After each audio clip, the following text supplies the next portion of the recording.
we're here at Mulligan's Bar, well, the back of Mulligan's Bar in Grand Rapids, Michigan, with the Ludington-based stoner doom trio Bog Wizard. Let's start just by having you guys introduce yourself and your role in the band. I'm Harlan, drummer, backup vocalist, producer, social media, all the hats. Yeah, the Dungeon Master. Dungeon Master for the band. That's important. Merchandiser. Advertiser. I'm Ben. I'm the guitarist, vocalist. Yeah. Do the things. Do the things and the stuff. I'm Colby. I play bass and I drive the minivan to our gigs. Alright, so bassist and driver. Perfect. So yeah, thanks for taking the time to talk to us. Yeah, no problem. Let's go all the way back to the beginning.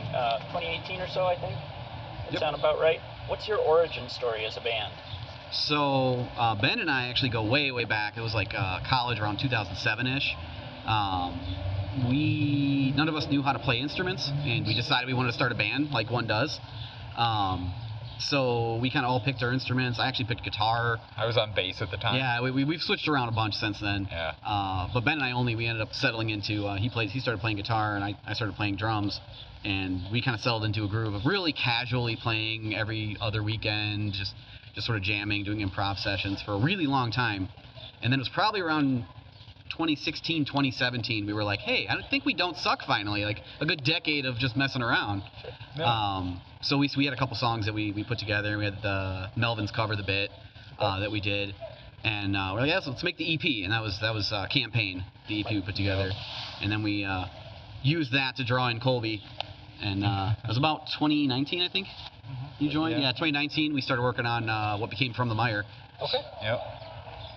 So since that first EP Campaign that was released in 2018, you've also released, by my count on Metal Archives anyway, 2 singles, 2 splits, and 2 full-length albums. Sounds about right. That's pretty prolific. Got another one in the works. Nice. Hold on to that thought. That question will be coming. Yeah, fair.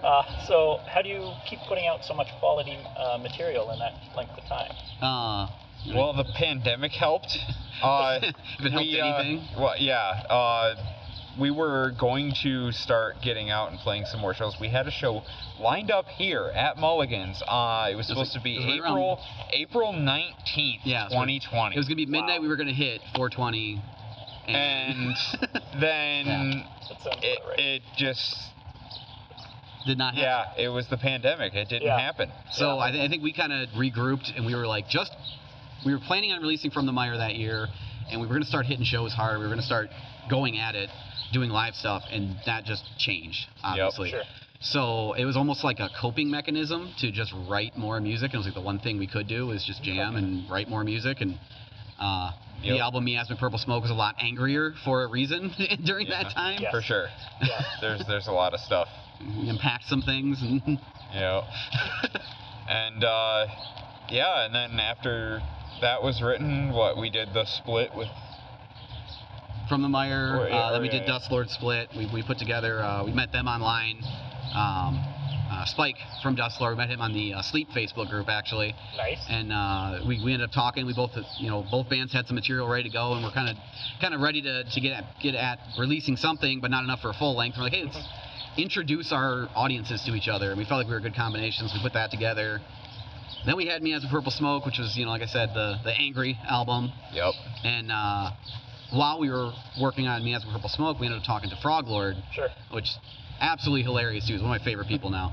And we kept going back and forth, talking, just throwing stupid ideas at each other, and pretty much all of them are on the album. Nice. Pretty much. The concept of that split is just fantastic. Because wasn't it The Void Beckons was originally supposed to be the other song on the Frog Lord split, but then we were like, well, it's a little too... Reptilian Death Squad fits better, and Void Beckons was way too long. Yeah. So we're like, okay, Reptilian Death Squad could just fit right into the story of this whole thing, and it could just become a concept. And then it kind of went from there. And, I said Frog Lord and I went back and forth creating the story of that album and where we wanted it to go in the end, and it's a very comical ending to us anyway. We'll have to start practicing the song Frog Lord soon. We've been wanting to do that one live, but actually it's really complicated. It uses Frog Lord on vocals too, so we don't have to play those. Right. Yeah. But So, speaking of stories, I know the band is notably inspired by Dungeons and Dragons.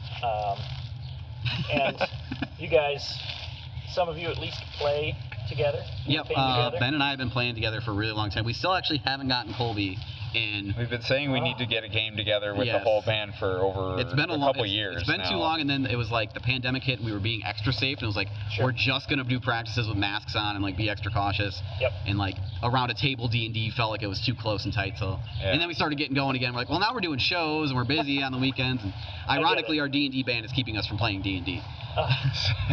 Yeah. You got to choose. Yeah. So yeah, coming up here, we might have some time to get something going. Yeah, like, soon. We're gonna Soon. What's your latest campaign?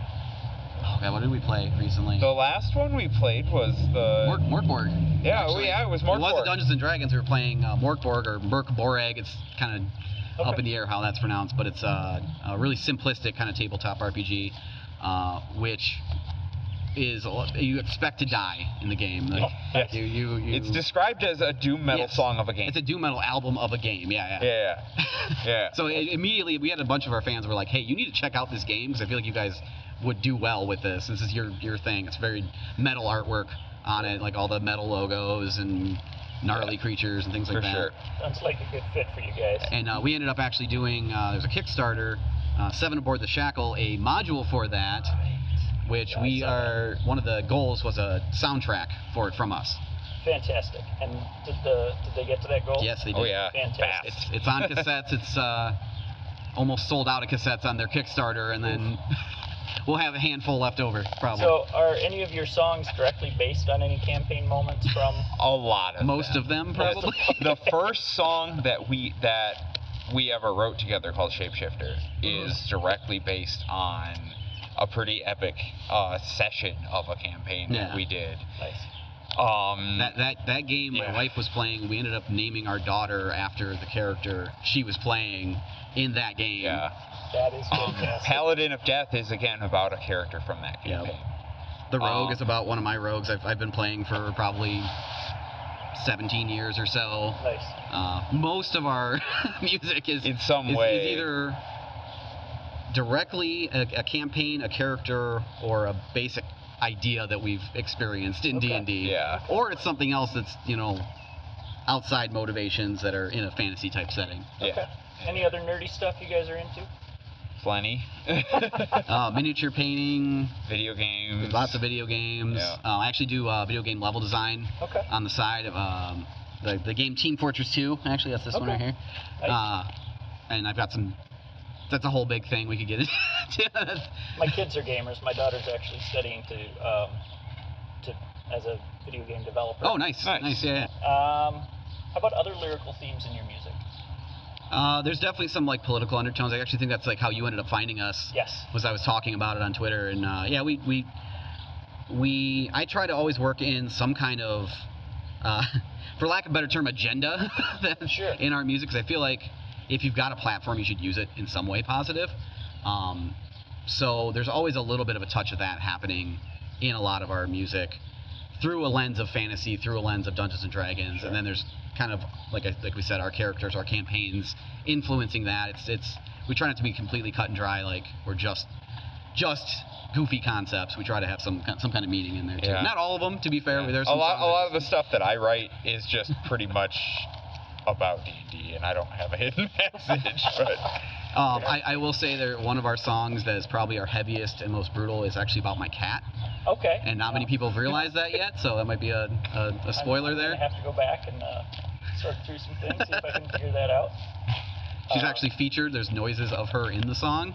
Cats are definitely metal. Yes. AF. I mean, Yeah. She's a black for real. cat too, so I mean, Well, perfect. it's extra metal.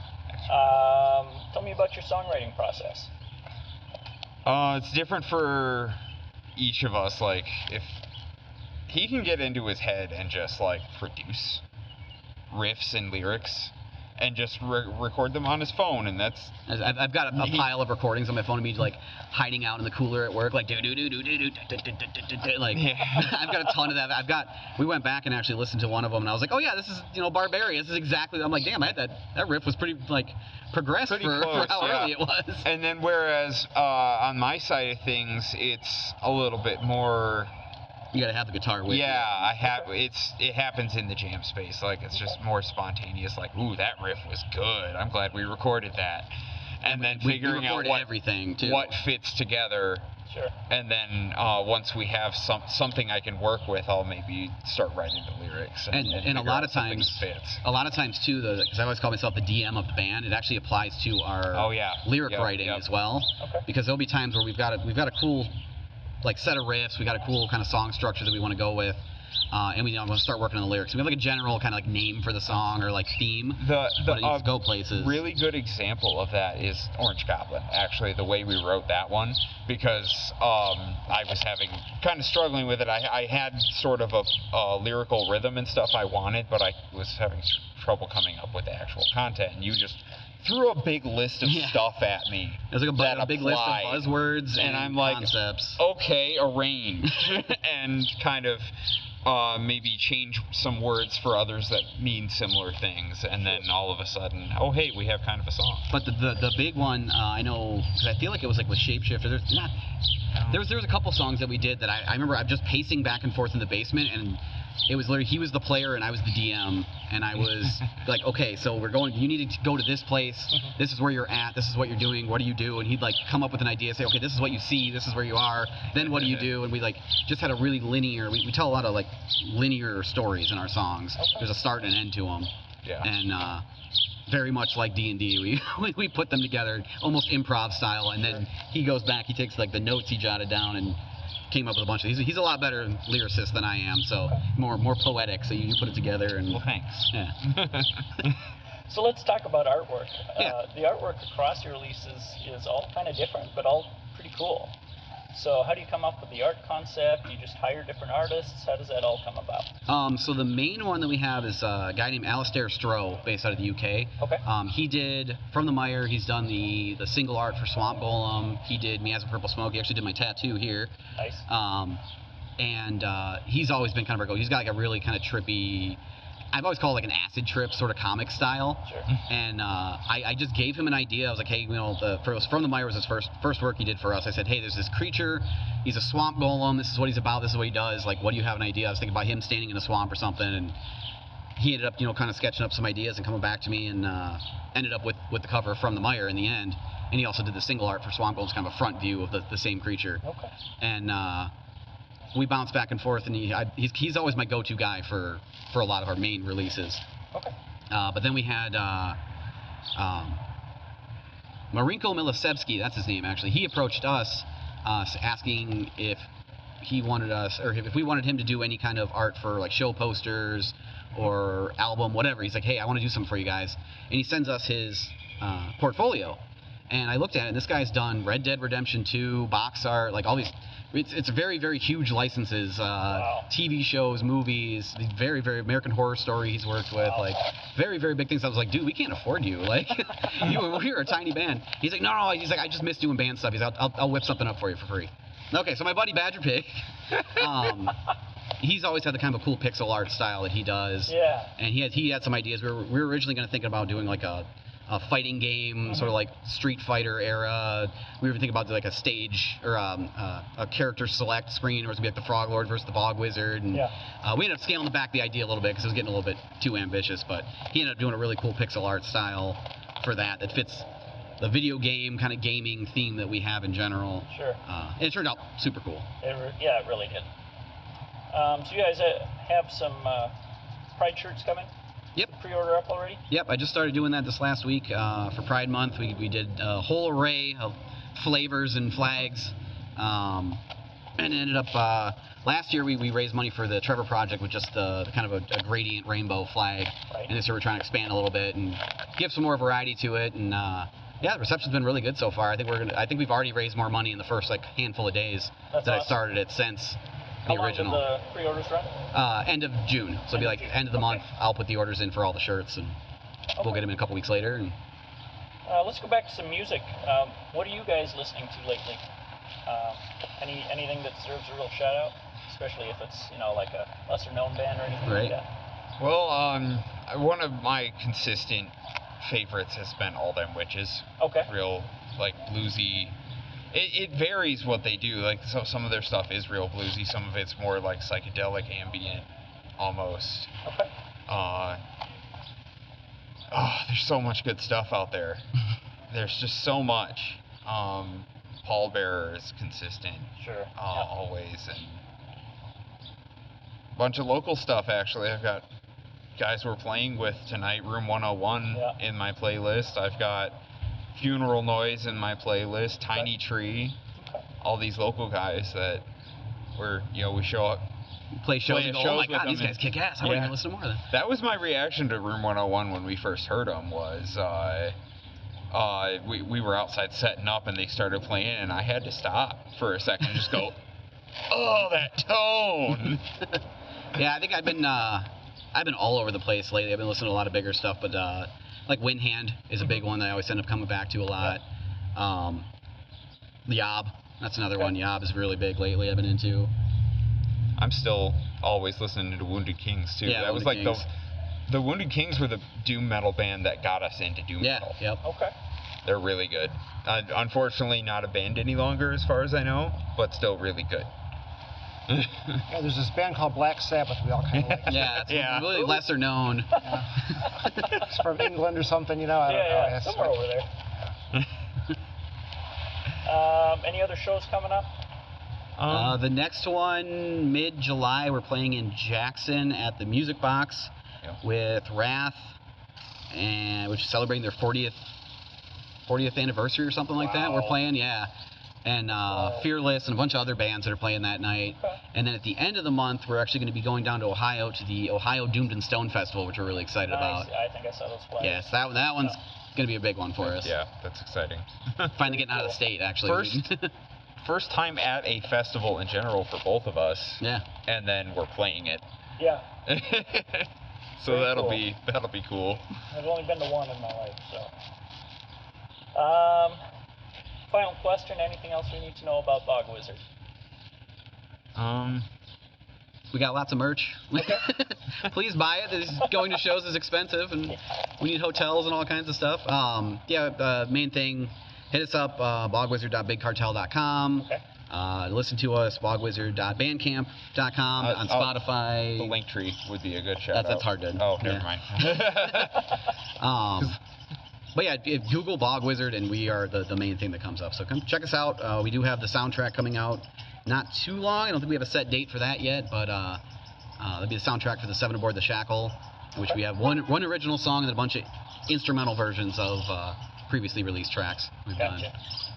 But other than that, Awesome. And the reception we've got from people like you has just been amazing. It blows my mind. That some of the reviews we've gotten and things like that. They're so well written, and it's just it's excellent. So. You guys are a fun band, and thank you. Like to hide some good things to say in there too. All right. Well, thank you guys. I really appreciate it. Yeah, thank you. Thank you. Yeah. All right. Yeah. Thanks, guys. I would wait for the.